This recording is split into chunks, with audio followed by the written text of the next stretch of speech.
Thank you, Mr. Speaker. I ask unanimous consent to dispense with further reading of House Bill 377. Without objection, the good lady has the floor to begin the debate. Thank you, Mr. Speaker. May I also have permission to refer to pending legislation? With the body's approval, and I hear no objection, the lady may refer to other pieces of pending legislation. Thank you, Mr. Speaker. Good morning, ladies and gentlemen of the House. I would like to first draw your attention to the title of this bill. It's called Dignity and Non-Discrimination in Public Education. Again, dignity and non-discrimination, and that no monies shall be used to support discrimination on the basis of race, sex, ethnicity, religion, color, or national origin. It's really that simple. That's what this bill is about. You heard me quote someone I respect on this floor before when I said that unity and diversity are not opposites. One way we unite is by ensuring a classroom environment that is free from discrimination and where the dignity and beliefs of each and every student are respected.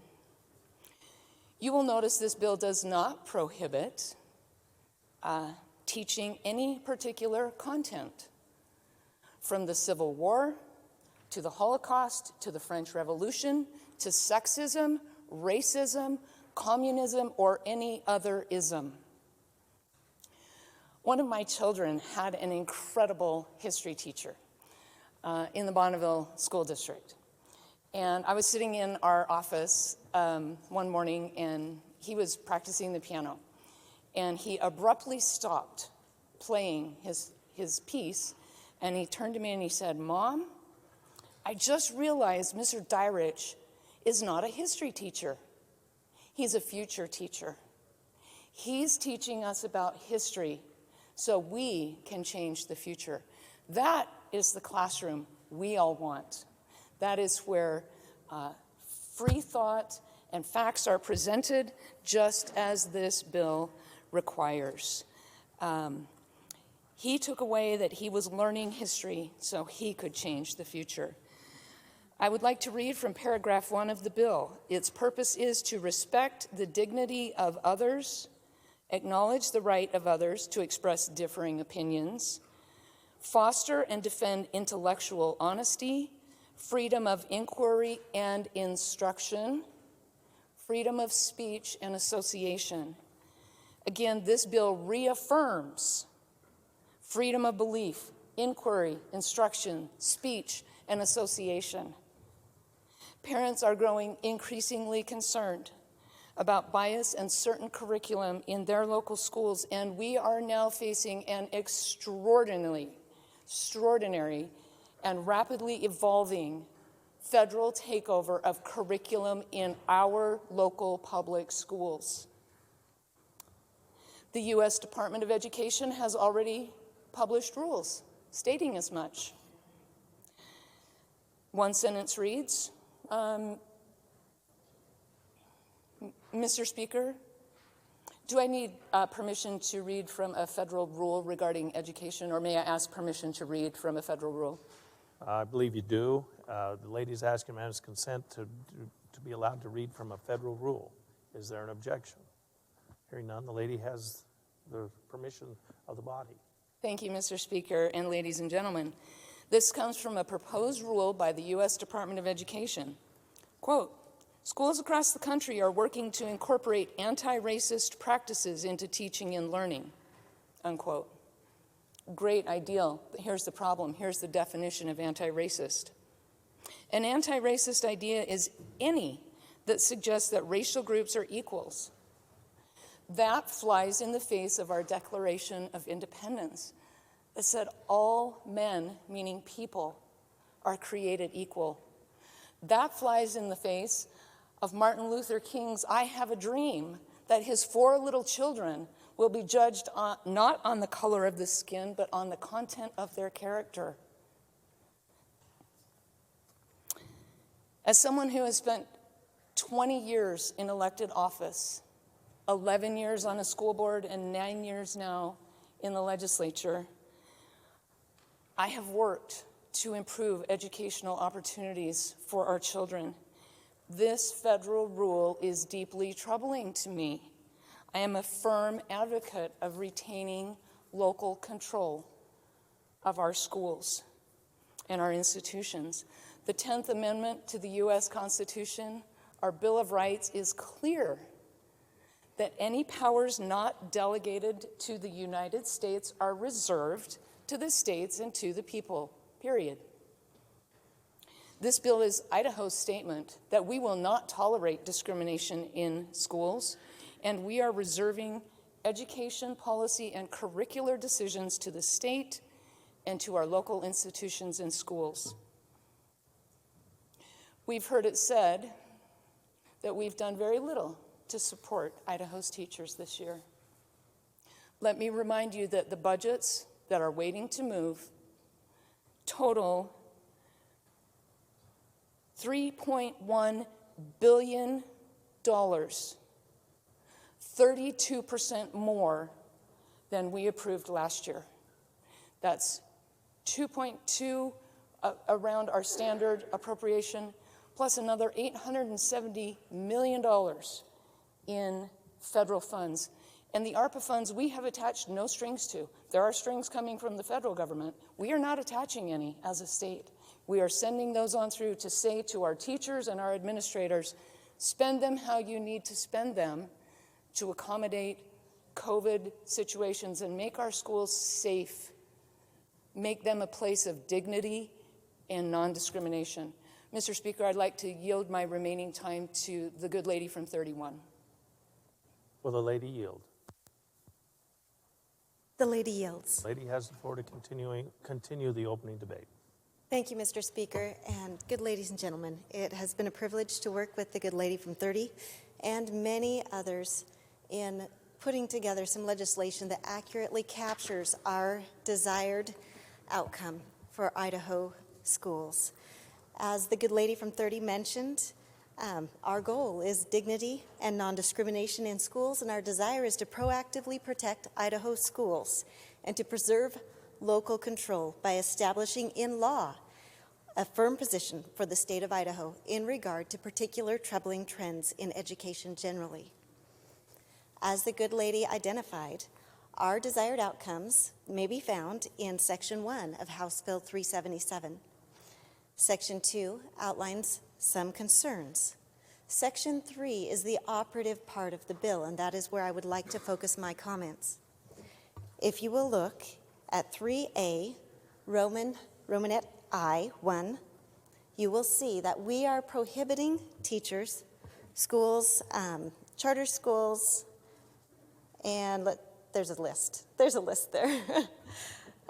From requiring students to personally affirm, adopt, or adhere to the following tenets. And a tenet is a belief. First, that any sex, race, ethnicity, religion, color, or national origin is inherently superior or inferior. Second, that individuals should be adversely treated on the basis of their sex, race, ethnicity, religion, color, or national origin.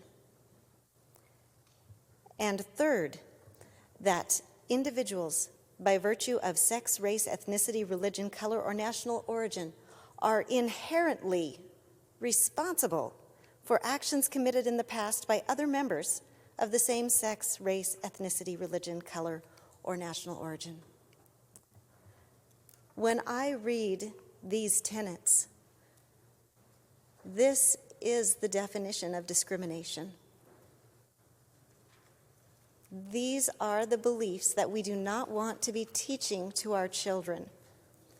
And so I would close with a little soundbite from Governor DeSantis from Florida, who declared that they would not be using 1 red cent of taxpayer dollars to teach their children to hate each other and to hate their country. Ladies and gentlemen, this piece of legislation is an important opportunity for us to proactively protect Idaho schools, and I invite your support of House Bill 377. Is there further debate? Hearing none. Gentleman from 16. Thank you, Mr. Speaker. I just want to address a couple points, technical issues I have with the bill.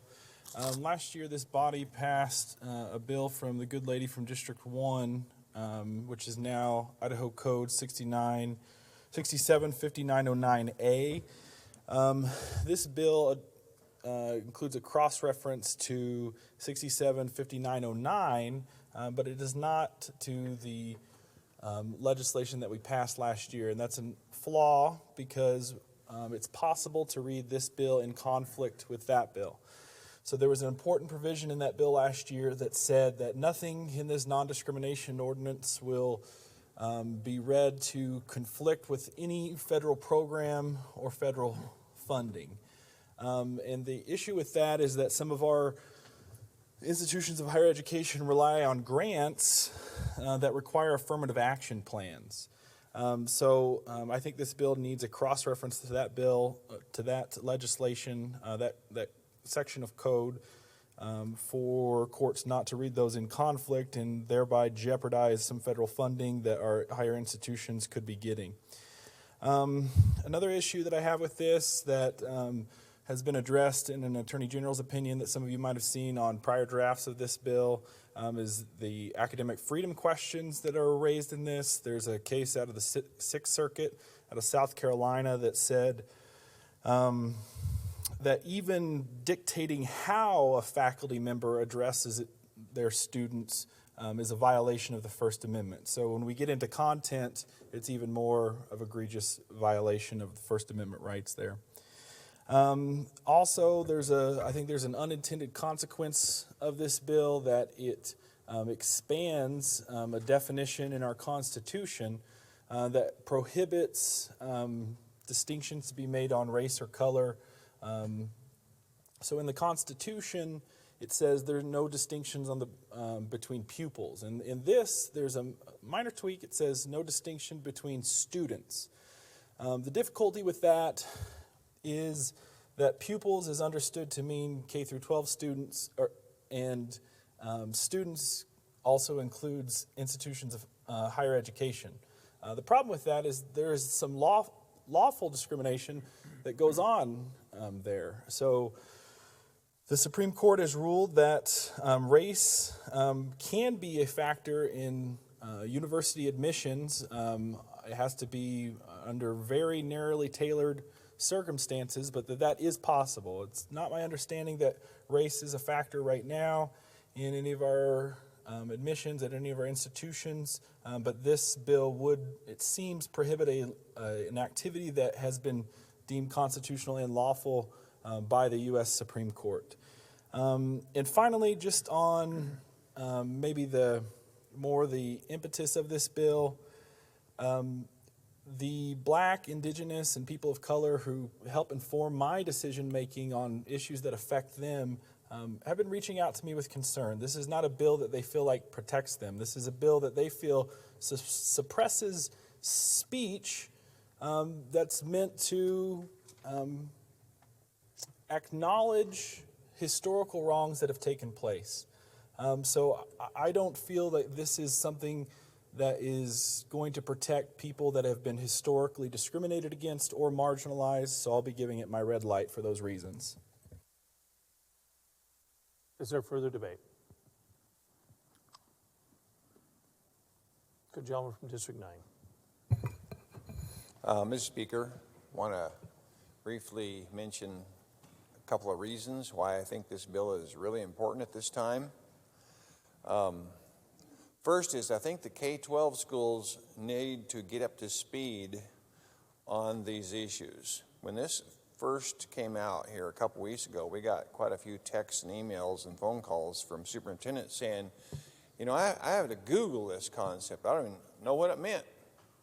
Well, in the last few weeks since that, we've received many emails from teachers who do know all about this and who are angry that they think this will some way, shape, or form affect them or make it difficult for them to teach these things.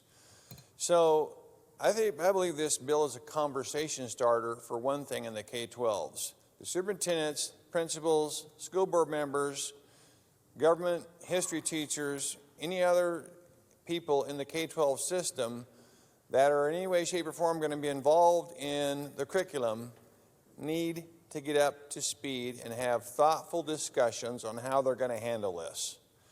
And this bill has already got those conversations going, and I believe that this will help make our schools a place where our students are more comfortable and the parents are more comfortable sending their students to our schools. Second reason is I believe that the K-12s, higher ed, the state board, the State Department, the stakeholder groups need to know where we as a legislature stand. We need to weigh in. And this bill, I believe, very clearly says that we very much want inquiry. We want good, solid, honest, balanced discussion on the issues. But we do not want students compelled to affirm, agree, and so forth with these issues, or in any way, shape, or form feel ashamed for their God-given sex or race. So what was probably the most interesting part of the testimony this morning, we heard this in House Ed today, heard some pros and some cons. The most interesting by far part of that testimony to me was that all the people that testified against this did not say anything negative about the operative parts of the bill. We're saying teach it in a balanced fashion, but do not impose these thoughts on the kids to the point where they have to agree with them or affirm them or whatever. The opponents did not say that was bad. Making me feel this bill is absolutely right on the money. There is almost nothing for them to go in and say that this keeps us from doing. So I think, the good ladies, various people that have been involved in this bill for the last week, we've been up late at night trying to figure out how to word this. And ladies and gentlemen, based on the testimony I've heard today, this is really good. It's going to get the conversation going in K-12. They're going to know a lot more about it a year from now and take some good balanced approaches. And the rest of the institutions know where we stand, and then they can go out and begin dealing with the issues. So I really would appreciate your green light. Is there further debate? Good lady from 35.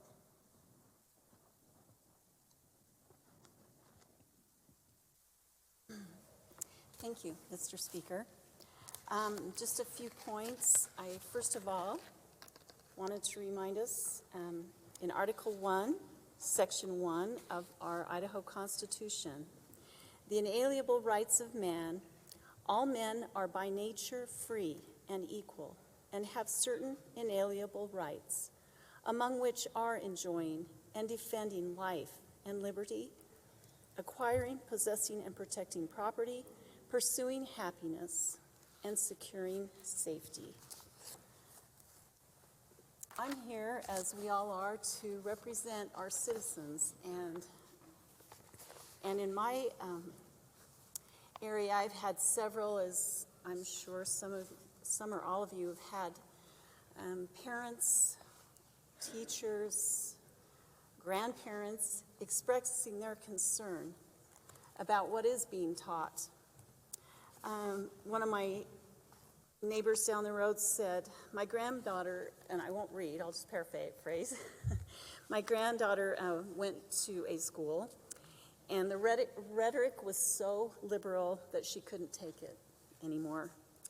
It was costly for her parents as they lost what they had invested. And they believe it's wrong to shove your personal agenda to others. And she expressed that if we don't get this addressed, she feels that it will, let's see, I need to say this part, the monster will grow beyond repair. So that's one. I just wanted to just share a couple thoughts from another of what I received. And one gentleman said that when he went to teach at school and after the present administration in our president was elected, that this school returned to the old inclusion bathroom nonsense, he called it. He said there is diversity, equality, and inclusion training online that they were required to do. And he says, our very institutions that we thought to be independent and sacred are being swayed by political pressure. So I received many more than this, but I just wanted to express and just, I thought these were pretty poignant and pretty strong. I don't know if any of you have had this, but I've had grandparents and parents tell me that they've sent their kids off to college. They were so excited for them, and now some of their children don't even talk to them anymore because they can't agree on issues, and the child has chosen to distance himself, and that breaks my heart. So I just express that we seriously consider this and that we give it the green light. Thank you. Is there further debate? Lady for 26. Thank you, Mr. Speaker. Excuse me. We just debated this 2 hours ago. Full hearing. Ironically, it was stated that this is simply to pass a budget. It was said in the hearing. I'm very concerned about the direction the legislature has taken toward education and comments that have made this session, intentional or non-intentional. Our schools at all levels are the heart of our communities. The good gentleman from District 9 and I go the rounds all the time, as I've mentioned several times. We've had several reiterations of this bill as we've gone through, and that discussion has taken place. Don't deny that. The problem I have with this bill is it's already in statute. We don't need it. Ultimately, if we look, Mr. Speaker, may I read from the Constitution? Always. It's referred to Section 9, Article 9, Section 6, that part of this language came from. It says, no teacher or student of any such institution shall ever be required to attend or participate in any religious service whatever, nor shall any distinction or classification of pupil be made on account of race or color. That was written in 1888. That has been in Idaho since then. Section 5, Article 9, Section 5, that says the determination, the moral and educational qualifications of applicants for admission to the various courses of instruction. It continues to say the Board of Regents shall have the power to remove the president or any professor, instructor, or officer of the university when in their judgment the interests of the university require it. Our State Board of Education, as we heard during the testimony, nothing's really been brought to their attention. They are now having hearings. They're doing what we ask them to do.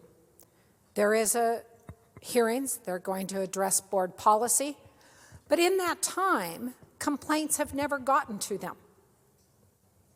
We have policy in place, and we're not willing to let it happen along the way. We are prohibiting, we are prohibiting schools from. We do not want this to happen. Is that really the statement we want to make? we're prohibiting schools from? I worry about that. We have court cases. Pinkering versus the Board of Education in 1968. We have Tinker versus Des Moines in 1969 that guaranteed First Amendments for students. That was the Tinker case. Pinkering guaranteed the First Amendment of a teacher. We have those things in place, the protections that we need. We have a code of ethics for every school teacher, professor in Idaho, that you can lose your right to teach, your certificate, a prized possession, for deliberately falsifying information presented. Well, I guess you could interpret that. Yeah, we have that already in place. I hope this bill makes us feel better, that we want to start the conversation. But ultimately, as we start that conversation, I don't think it's our job to meddle. Let's see what the state board does.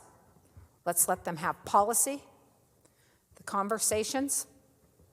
It needs to become, if you want the state board to change it, then we need professors, our college presidents, all need to be in that conversation. Not just a few of us.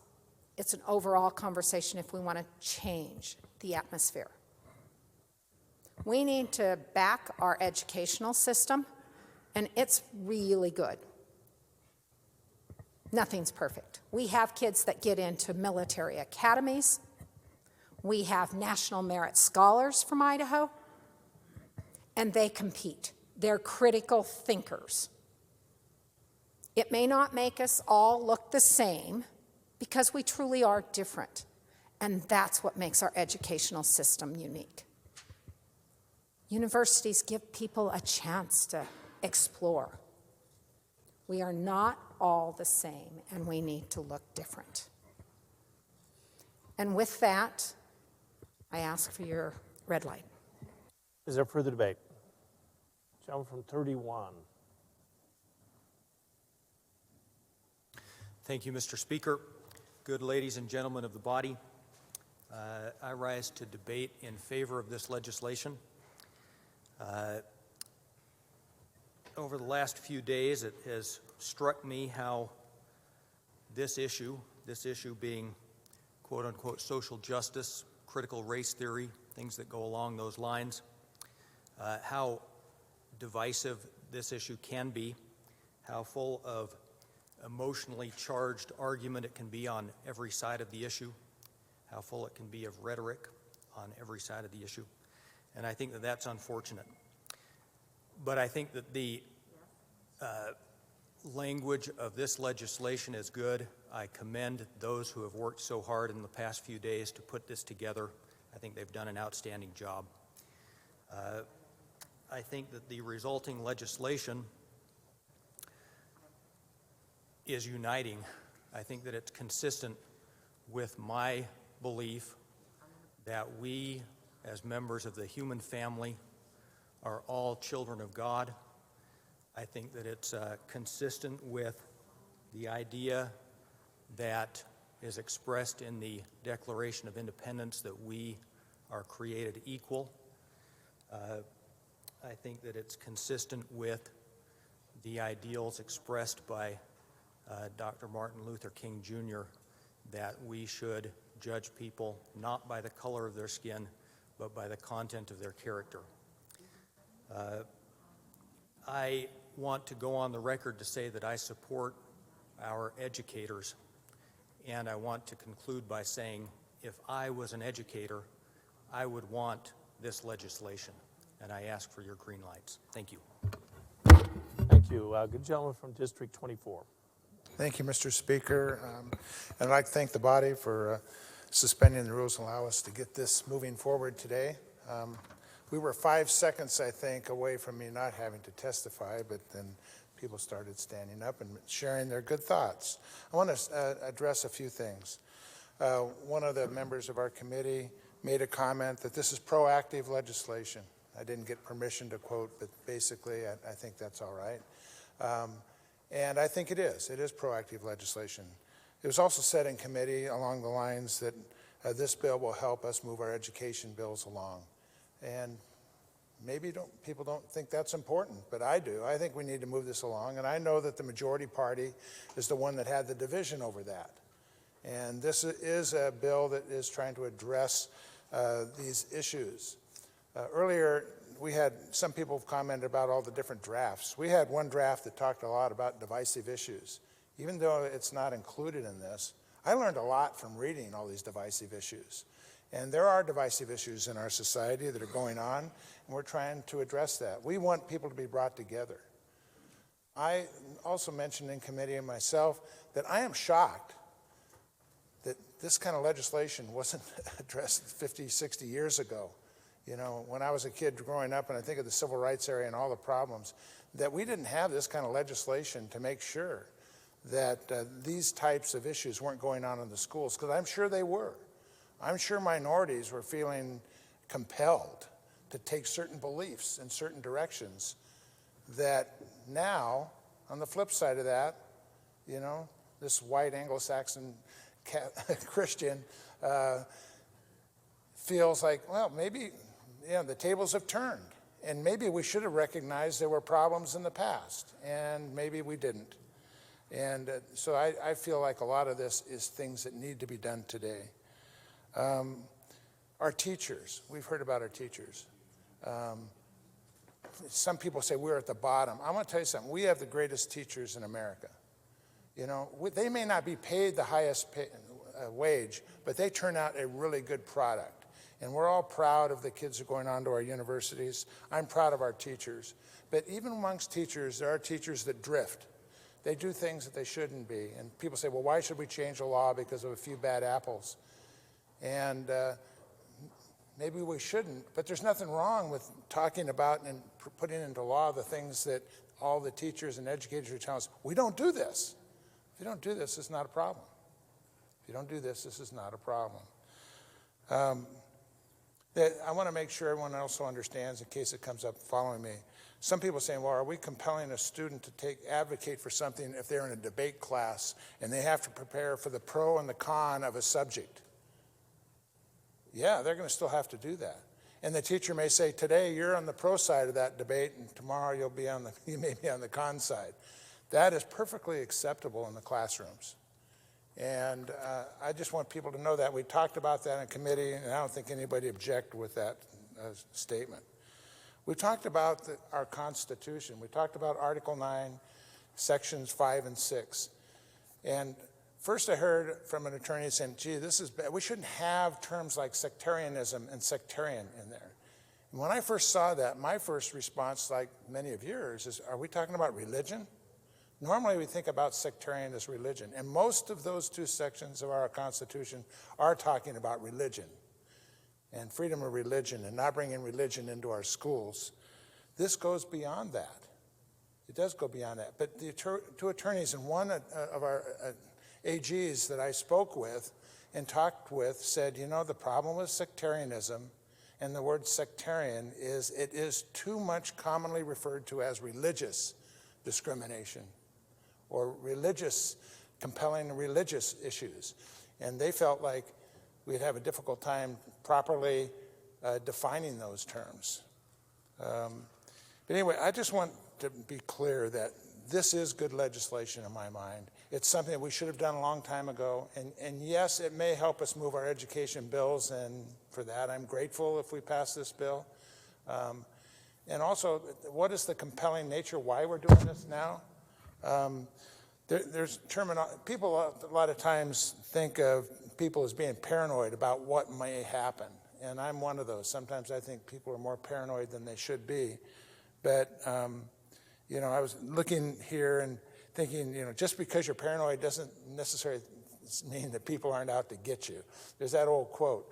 And in the last few days, an executive order was issued that is trying to put into the federal funding formulas these types of concepts that maybe in Idaho we need to push back on.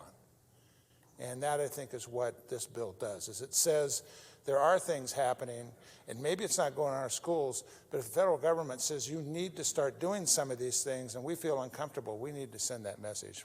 With that, Mr. Speaker, I ask for a yes vote. Thank you. Is there further debate? Good lady from 10. Thank you, Speaker. Just to rise in support of the bill. And as an educator, many moons, I will tell you that the pendulum just swings back and forth in education. But one of the things that I do believe that all educators wanted to know is everyone wants to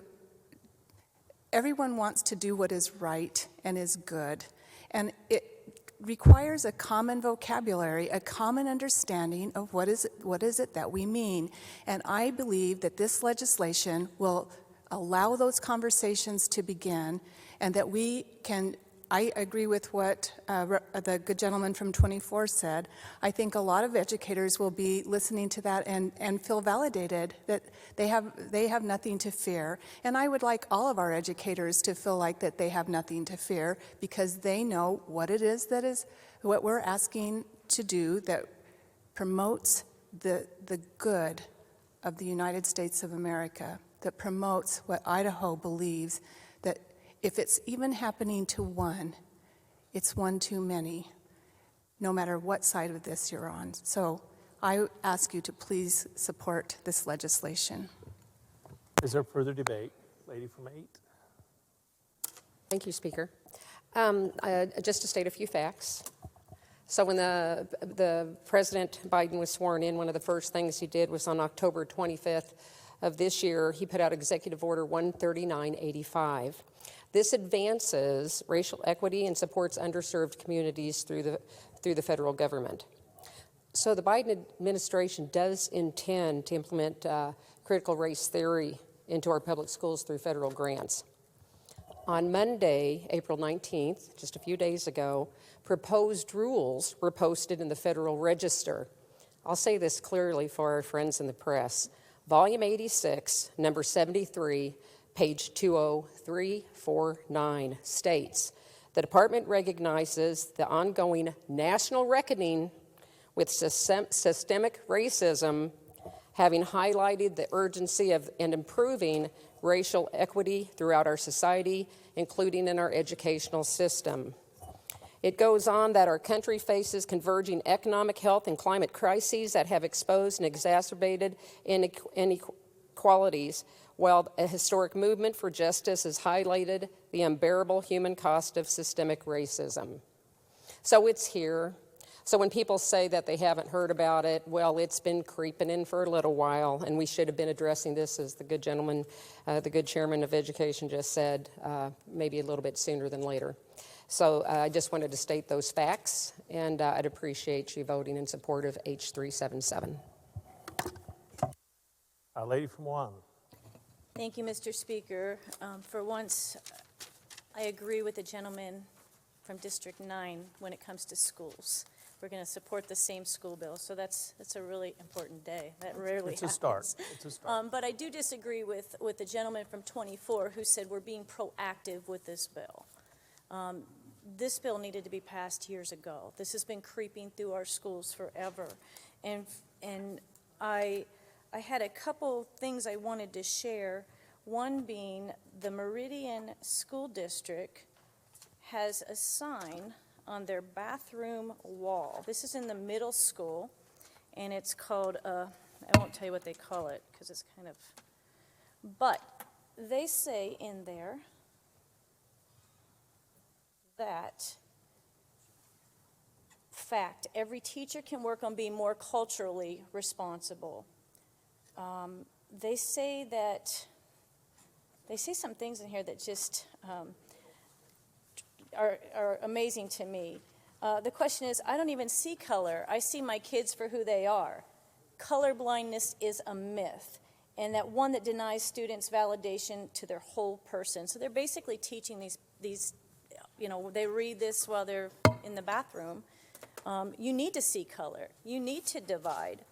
And I talked to a substitute teacher who gave me some real examples, and that's what I wanted to share today, is how this has creeped into our schools, and we might not even be aware of it. We're aware of kind of some of the obvious things, but these are from a substitute teacher down in the Boise area, and she shared some examples with me.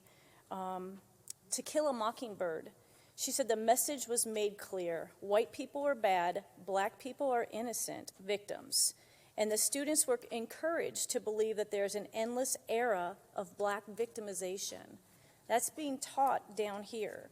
In the English class, she said it is more riddled with authors like our founding historical fiction books and the books that kind of talk about the founding of this country. She said it's been riddled with writings from third world experiences by authors that are completely unheard of, but they are a non-white race. So any non-white author is basically being given priority over the historical readings our children, and I always share with people, the schools today are I object. On the grounds that we don't know what the lesson plan is. This came from a substitute.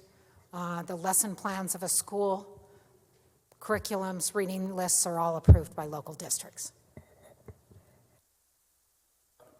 Mr. Speaker. I understand that you sat through hers and vice versa, and you have different views of the world.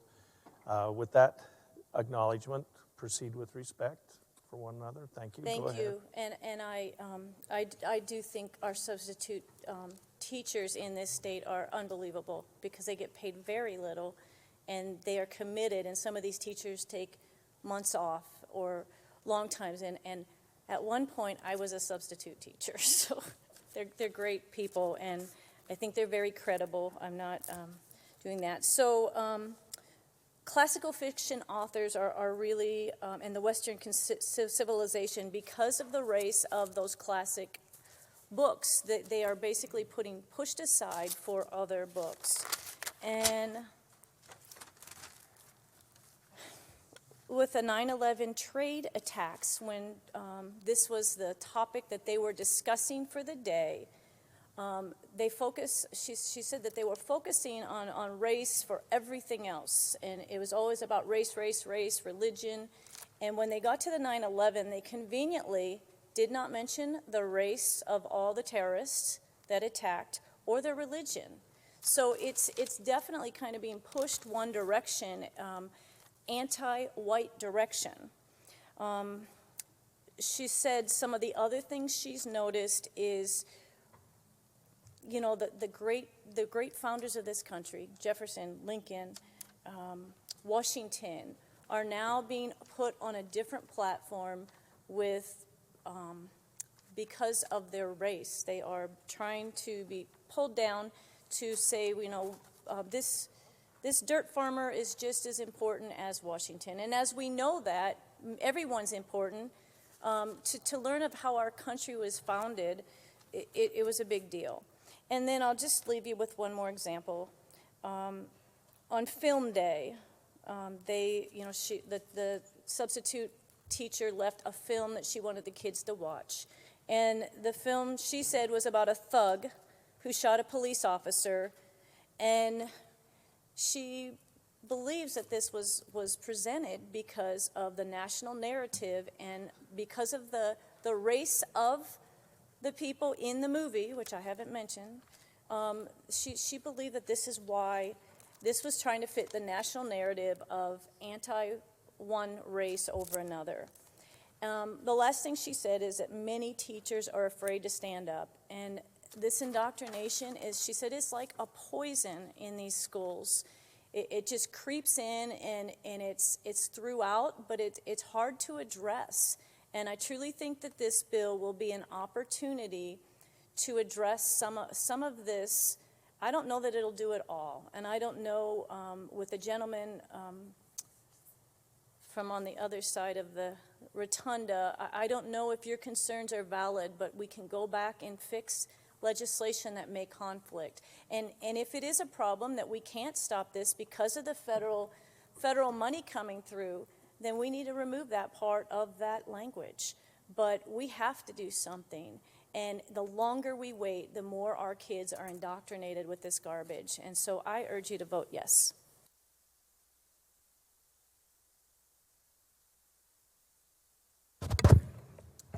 Thank you, Mr. Speaker. I just want to mention a couple of things. I've spent my life in teaching. I've taught government and history throughout my career. I've taught every grade level from 8th to seniors in college. What I can tell you is that I would not be afraid to teach anything under this bill. This bill does not prohibit the teaching of anything. It prohibits compelling students to accept certain things. I've never done that in my life. I've never felt a need to do that. When I talk about patriotism, I can just tell the American story truthfully as I can possibly tell it, and students can come to their own conclusions. All I can tell you is, under this bill, I can teach anything. I'm allowed to teach anything. I should do it with a sense of balance, a sense of understanding, a sense of compassion for all students. I tried to do that all the time I was teaching. This is good legislation. It is positive legislation. It's the best thing that we should be doing right now. I do plead with you to give it your green light. Thank you. Gentleman from 15. Thank you, Mr. Speaker. I don't think there's a single person in this chamber or this building that is against dignity and non-discrimination in public education, not at all. But there are two fatal flaws in this bill. The first is nothing is defined, not even the term critical race theory. And there's language in here like unity of the nation and so forth that are subject to what everyone wants to think that is. So without those definitions, the second fatal flaw is the penalty phase of portion of this bill. And it's been said there's no penalty, but in fact, the most onerous of penalties is in this bill. On page 2, line 15, no money shall be expended if anything that's prohibited in this bill happens. No money, that's defunding education, folks. And as was pointed out in committee this morning, that any parent can sue any school district at any time. So when you don't have definitions, and what you have is an endless series of anecdotes, hearsay, conjecture, innuendo, emails, social media, robocalls, guilt by association arguments that we've heard on and on, not just today, but throughout this session. And what this bill winds up doing, in practical terms, is intimidation. This bill, not necessarily intended, but for sure there are people who will use this bill to intimidate teachers, school administrators, school boards, to make sure that they don't do anything that might in any way be considered controversial, especially when you don't have definitions of any of these things. Despite the good intent of making sure that we have dignity and non-discrimination in our public schools, the actual effect of this bill is very different in a very negative way that really hurts education. Thank you. Is there further debate?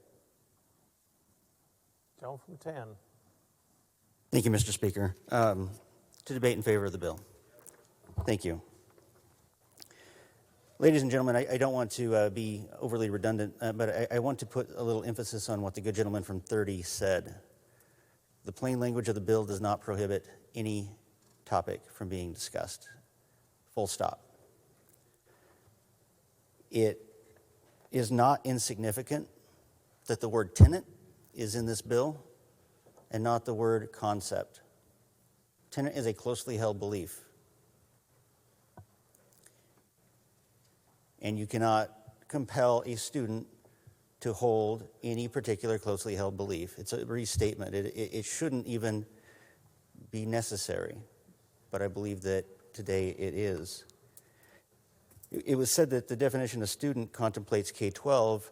Idaho Code 334403, subparagraph 5, defines the word student as an enrollee in a post-secondary program.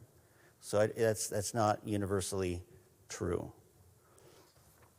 It's been said that there's case law, and there's an abundant amount of case law. There's Sweezy versus New Hampshire that sets out that it's the university's decision what is taught, how it's taught, and who it's taught to. But as the good lady from 26 also mentioned, there are freedom of speech cases as it relates to the students' free speech rights, and that's what we're addressing here. There is an intersection of rights between the free speech rights of the teacher and the free speech rights of the student, and those free speech rights of the student include the right to not be compelled to speech with which they don't agree. Doesn't mean they don't have to write a full 3 pages if that's the assignment, but it does mean that they have the right to not be compelled against their conscience to espouse something. This, I believe, merely captures and states what is rightfully the intersection between those two areas of competing rights. I also want to address the idea that these concepts should be blocked. And I'll tell you, I'm a bit uncomfortable when the conversation shifts there. Any legislature with the ability to block any liberal concept is a legislature that set up a future legislature to block a conservative one. We need to show our commitment to the First Amendment, and that's easy when it's speech that we agree with. In fact, it's not even a demonstration of commitment. It's only a demonstration of commitment when we apply those principles to speech with which we disagree.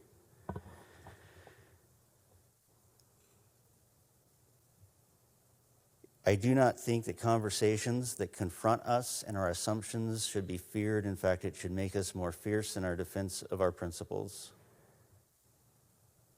We should welcome conversations, especially in post-secondary education, but we should welcome them from multiple perspectives, not what's becoming a bit monolithic on America's campuses, but all points of view. So there's a responsibility in education to respect the First Amendment as well. But I also don't think it's wrong, especially for adults, to evaluate our assumptions. We all have assumptions. When we were all freshmen here, we looked around at everybody who had been here before and wondered what kind of language they're talking and why do they stand when they stand and sit when they sit, and what are all of these procedures that they just migrate to, and what is the effect of them. And then as time goes on, we get used to being here. We no longer question that, and they become part of our own assumptions. That's basically the conversation we're having here, is that things communicated out into the world might be received one way with one person and one with another based on their history or genealogy. The settling of the West was much different for the California 1849 gold rush than it was for the LDS experience, for example. And evaluating those things is not wrong,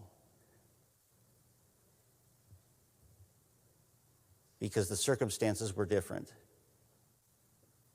However, forcing somebody to adopt a point of view is just continuing the point of view dogma that these theories seek to root out and end, and things have gone too far. We should welcome conversation, Mr. Speaker, but we should not welcome indoctrination. And the way that this bill is drafted is designed to separate bone and marrow on those two very difficult concepts. and I urge your green light. Is there further debate? Gentleman from 16.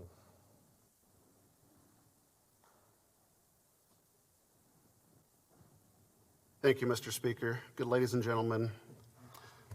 There are worse bills that are out there, and some have even been introduced this session.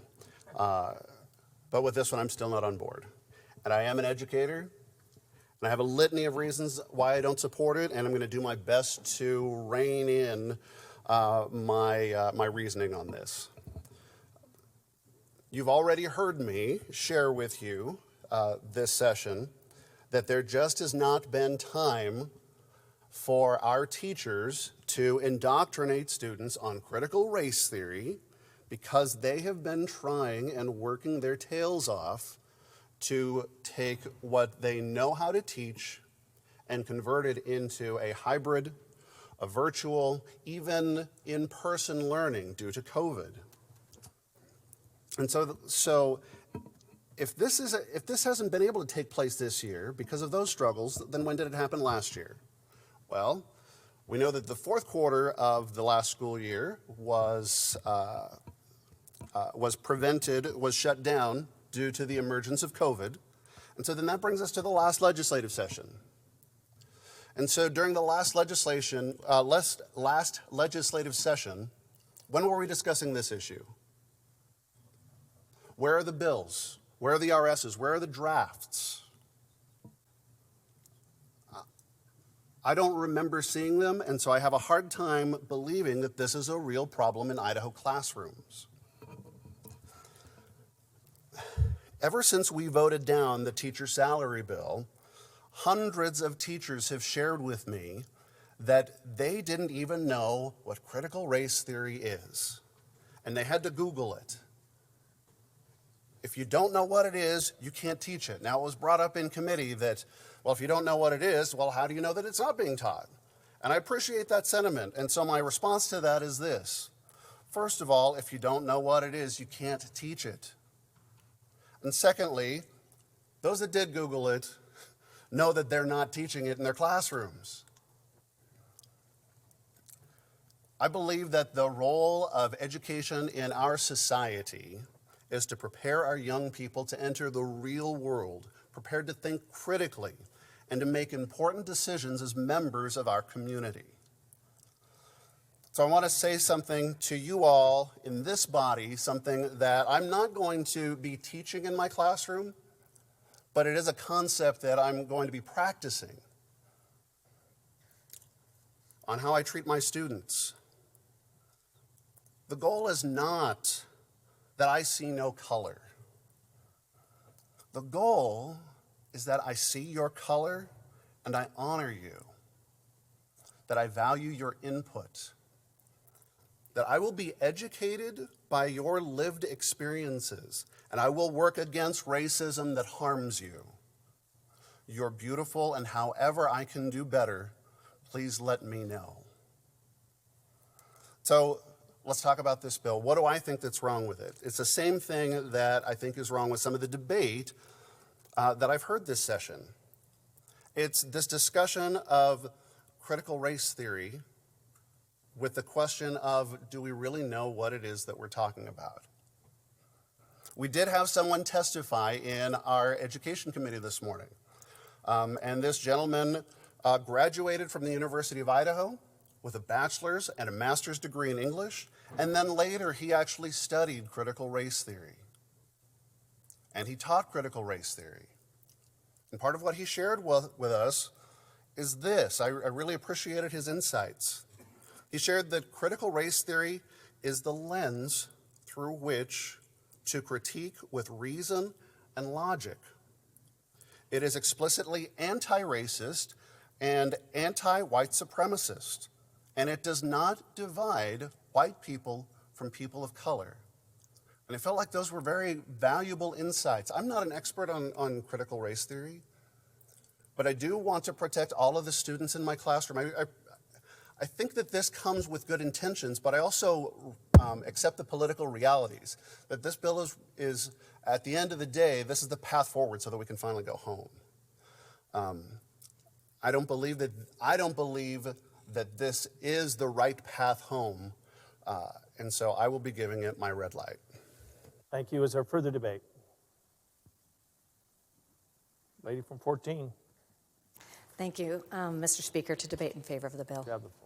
Thank you. Mr. Speaker, first, and ladies and gentlemen, first I'd like to acknowledge and address something that I think is important. And the good gentleman from 24, House Education Chairman, touched on that. And that is that we are talking about the legislation before us and not drafts. That's been debated here on the floor, but it was also brought up by many of those that were testifying against the bill in House committee. And we know and should acknowledge that we are always considering on this floor what is before us and not the drafts that have preceded the actual legislation. So, in that light, I would go to the words of the bill. And I find it hard to, that there would be disagreement in some of these words that we're talking about and concepts. And that is that we respect the dignity of others, that we acknowledge the right of others to express differing opinions, and foster and defend intellectual honesty, intellectual freedom, freedom of inquiry and instruction, and the freedom of speech. These things we are affirming, reaffirming in policy, things that we hold dear, that we know that are protected in our Constitution, and we are acknowledging that as state policy. Now, can we do more than what is here? Perhaps. Should we? Maybe. Can we do less? Should we do nothing? Absolutely not when we are talking about protecting against discrimination in the classroom. We cannot do less than protect dignity and make sure that there is not discrimination in our classrooms. This is for our educators to refer to follow. And I believe that just as we appreciate the things that happen in the classroom and our fine teachers around this state, that they too will appreciate having these things reaffirmed for the state of Idaho. With that, I would appreciate your green light on this good policy. Is there further debate? The gentleman from 34. Thank you, Mr. Speaker. It's been fascinating to listen to debate so far. I, too, am a career educator, and I have 25 years of experience in the classroom. I teach economics. I teach about classical economics, which is about free market economics. I teach Keynesian economics, which is about a different view of how the economy works and which incorporates a greater role for government in the process. It is right for me to teach about contrasting views on economic theory and policy. It is wrong for me, however, to have my students affirm that one is right or one is wrong against their will. It's wrong for me to have them express to me as a part of a requirement that they do adopt a certain view that I want them to adopt. We have seen examples in Idaho of students claiming that is actually happening at the college level. They're forced to write essays that go against their personal beliefs. Critical race theory makes students feel bad or inferior or superior, sometimes based on the color of their skin. Critical race theory imposes the belief that there's an oppressive majority and an aggrieved minority because of the color of his or her skin or their gender or whatever metric is being used. It forces us to look through the world with a lens that everything is structured around race or sex or power. Critical race theory is not just a teaching, it is a verb. It is activating, it is indoctrinating. If the claim being made here on the floor today that this isn't a problem in education, that it doesn't exist, that educators don't even know what it is, and even if they did, they don't do it in their classrooms, then there's no problem passing this bill. If that's the case, this bill will have no effect. But if it is a problem, yeah, educators who promote, advocate, and impose critical race theory on their students should worry very much.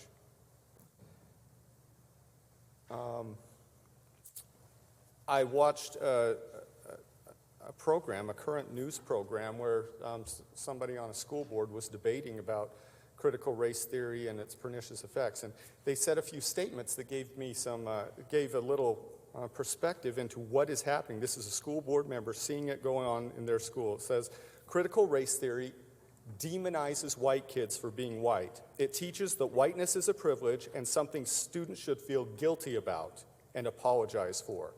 While on the other hand, people of color should recognize that they have no privilege because of the color of their skin, and they should feel victimized for and demand apologies for. And if you disagree with these tenets of critical race theory, then you yourself are a racist. That's what the doctrine holds. Also, even further, if you try to say you ignore color and just treat people as people, then you are an inherent racist because you haven't recognized that race matters. It's a bizarro world for those teachings. It's a Marxist doctrine to say, and it's demented to think that we can correct all past wrongs by punishing or indoctrinating somehow the kids in the present. It's a pernicious theory, and I'll just finish by saying this is not a bill that we need to pass to get education budgets going. The education budgets were held to get this bill going. That's why we're here today. Thank you. Is there further debate? Gentleman from 13. Thank you, Mr. Speaker. First off, I want to say I'm really encouraged, actually, that there's so many people standing up and talking about this. I know we're here and it's 12:15, but I am still very happy to see that.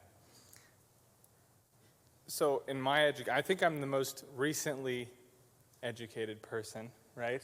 I have attended private schools, public schools, Christian schools, homeschool. I've tasted all the flavors of the rainbow. And I don't think there's anybody in here who doesn't love our teachers. We love our teachers. We're proud of our teachers. They put out great products. As the lady from, I think it's 26, stated, we're sending kids all over the country to have great opportunities. So we have great students. We want to keep it that way. My son loves cartoons. He's 7 now. He loves cartoons. And with unanimous consent, I guess I'd like to read something that Warner Brothers puts on some of their cartoons, if that's all right. Thank you. That's all. That's right. That's right. That's next. It states, the cartoons you're about to see are products of their time.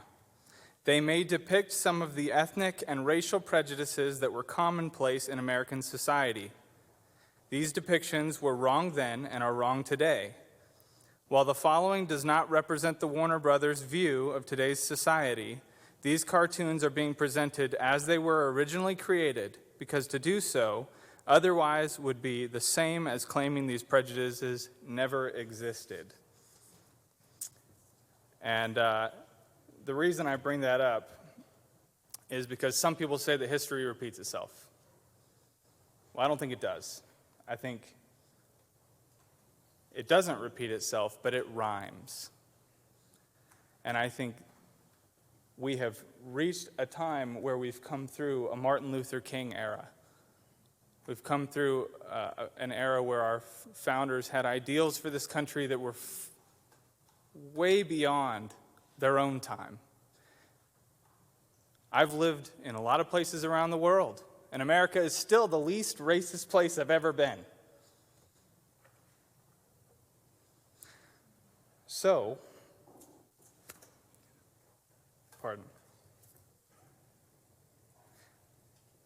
reason why I like this legislation is because I think it attempts to keep us from regressing on that cycle of history rhyming.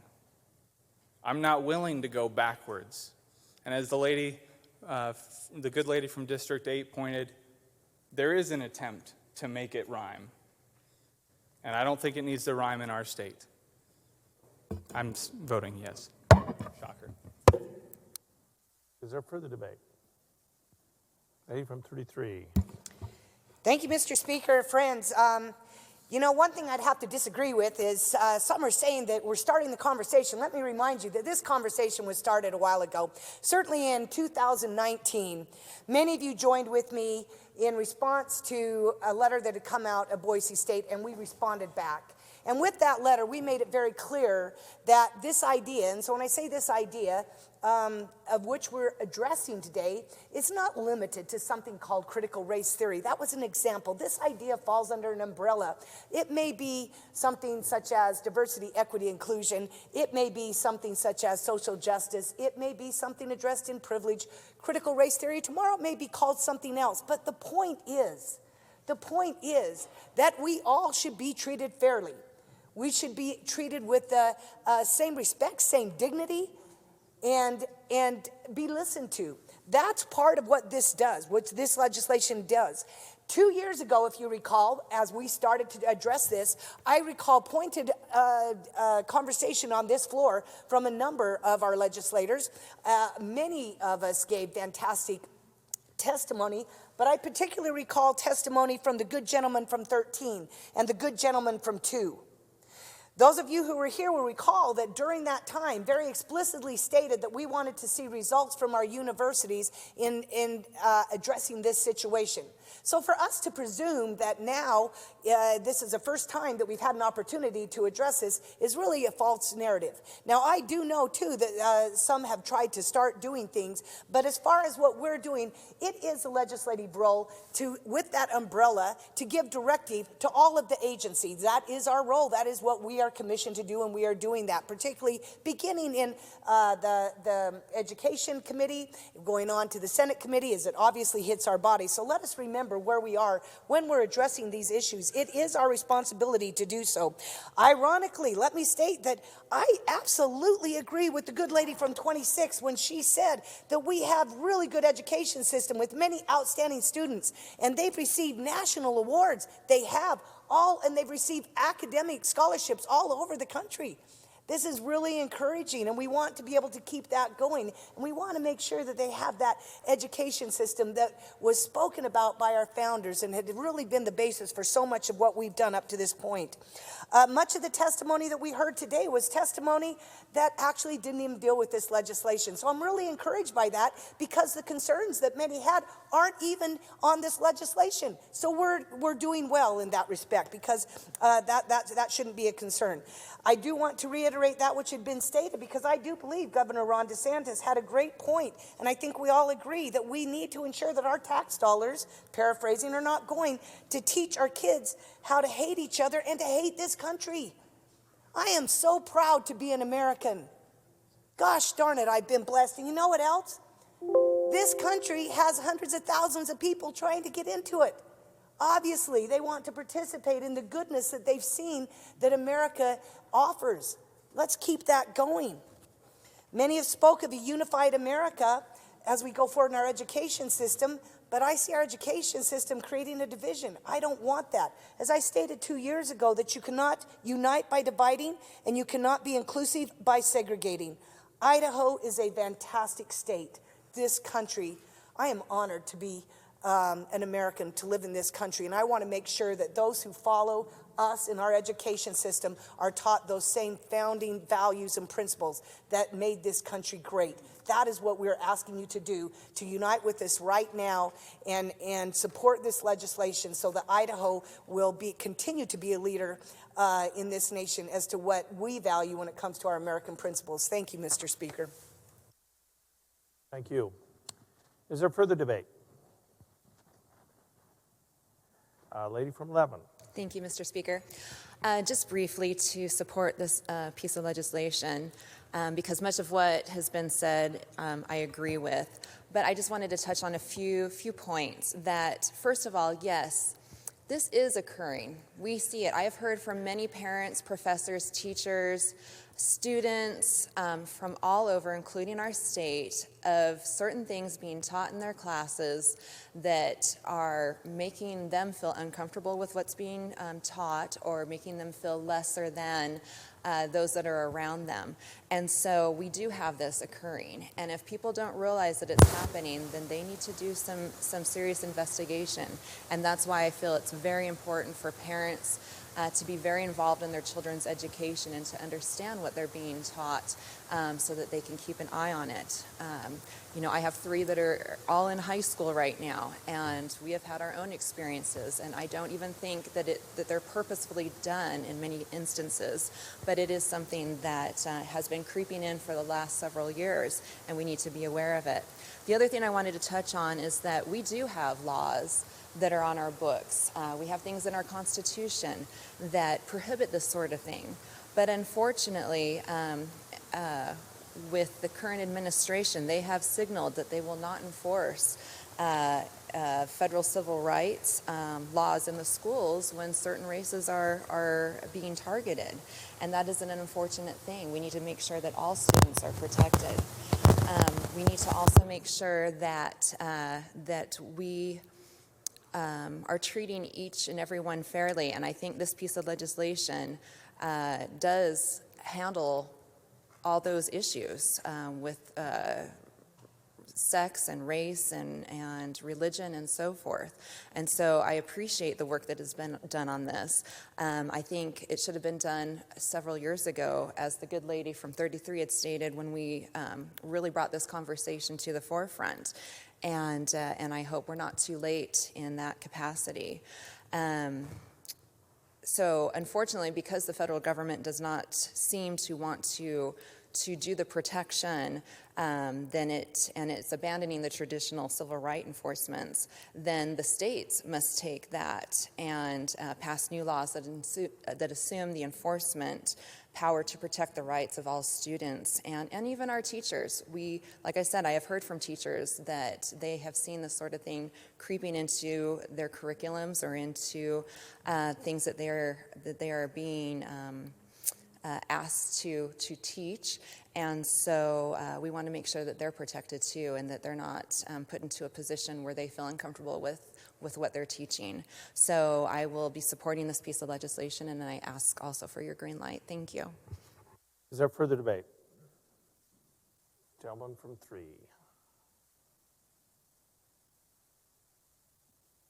Thank you, Mr. Speaker. We've had robust discussion, and I won't repeat any of the points that have already been made because they've been made well. I'd like to give a different perspective that hasn't been demonstrated yet on the floor, and that's the perspective of an immigrant to this country.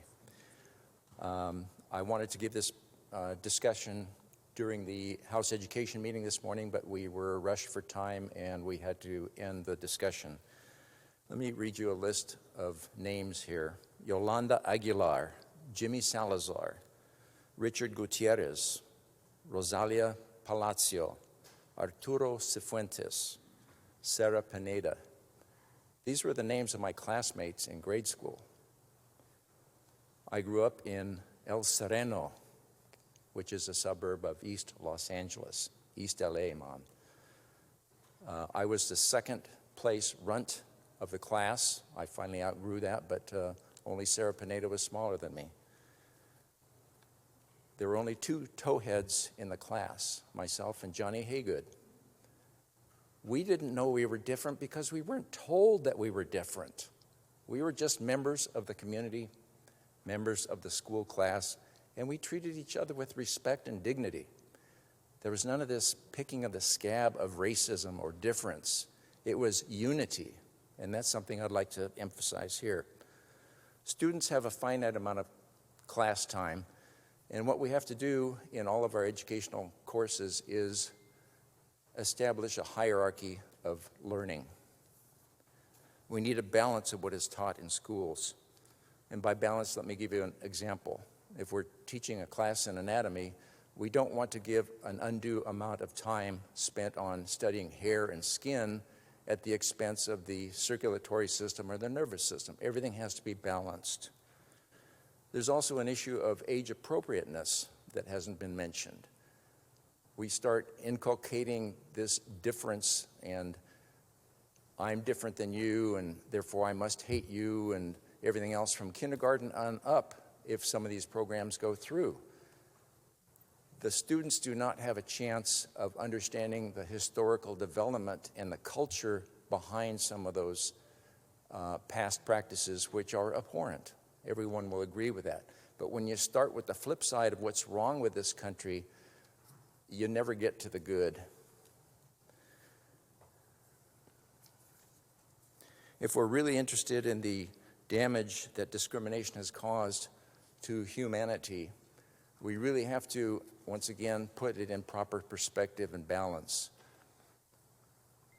We have to look at the discrimination that has been professed against the educated and those people who have held differences of opinion of the official government of their countries.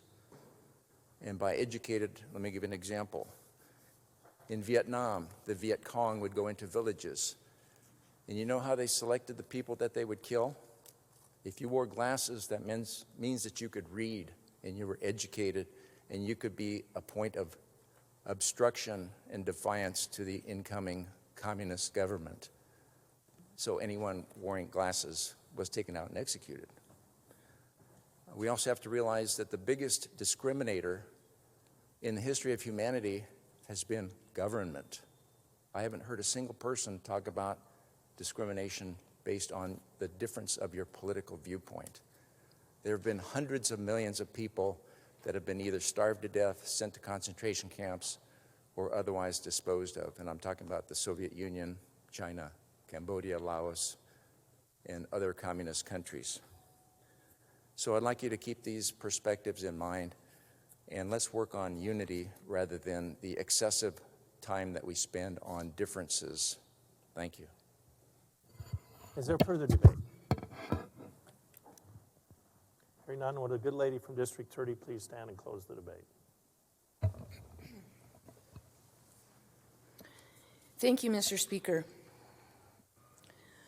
Ladies and gentlemen, thank you so much for the beautifully expressed debate on both sides here today. I am grateful to live in a nation where I am free to wear my glasses. The public education system is a part of that. I will repeat, this bill does not prohibit teaching about any subject. In fact, this bill will protect the good gentleman from 16 to teach exactly what he beautifully expressed he wants to share with his students. No portion of this bill promotes censorship or suppression of speech. It does no such thing. It will not allow you to compel a student to personally affirm or adhere to any particular teaching, but it does protect and elevate that protection for our students and academic freedom for our teachers from policy into law that will protect all populations, including the underserved and marginalized. I have not seen an AG opinion on this bill, and if you've seen one on a prior bill, that's not the bill you're voting on. As has been pointed out, many people contributed, many drafts have been circulated, even printed, but that's not what you're voting on. Dozens of legislators and the people they spoke with contributed to the creation of this bill. It has had broad input. The connection to the budgets is simply this, that this bill prohibits the use of taxpayer dollars for purposes of discrimination. I'll start where I began. Unity and diversity are not opposites. And, I forgot one other thing. The definitions are explicit in here. I was going to read them to you, but please read sections 3 and 4 if you would like the definitions. They are clearly stated. As the good lady from 10 said, if discrimination is even happening to one, that is one too many. This bill is Idaho's statement that we will not tolerate discrimination and that we are reserving education policy to the state. Mr. Speaker, I encourage your green light and thank you.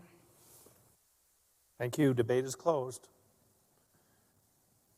The question before us is, shall House Bill number 377 pass? The clerk will unlock the machine and the members will record their votes.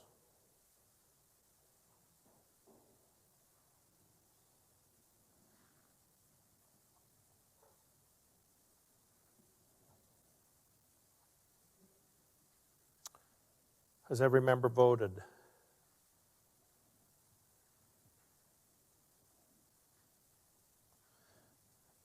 Does any member wish to change his vote? The clerk will lock the machine and read the pairs. Erickson votes aye. Burns votes nay. Monks votes aye. Matthias votes nay. Weber votes aye. Necochea votes nay. The vote count shows 57 in favor with 12 against and 1 absent. House Bill number 377 has passed the House and we transmitted to the Senate.